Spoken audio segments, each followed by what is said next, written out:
HClO3 with HCl gives a paramagnetic gas which upon reaction with O3 produces। तो बेटा इसका reaction आप लिख लें HClO3 प्लस HCl, ठीक। HClO3 में Cl यहाँ पे किस स्टेट में है बोलो, +5 में है, ये तो Cl -1 है। ये यहाँ पे किसकी तरह एक्ट करता है बोलो, रिड्यूसिंग एजेंट। ये यहाँ पे क्या है बेटा, रिड्यूसिंग एजेंट।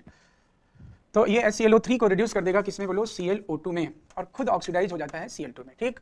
ये जो ClO2 गैस बना, देखो ये पैरामैग्नेटिक गैस होता है। इसके पास क्या होता है बोलो, एक अनपेयर्ड इलेक्ट्रॉन होता है जो कि डीलोकलाइज्ड होता है, it is involve in p pi d pi bonding, इसलिए इसका डायमराइजेशन नहीं होता है।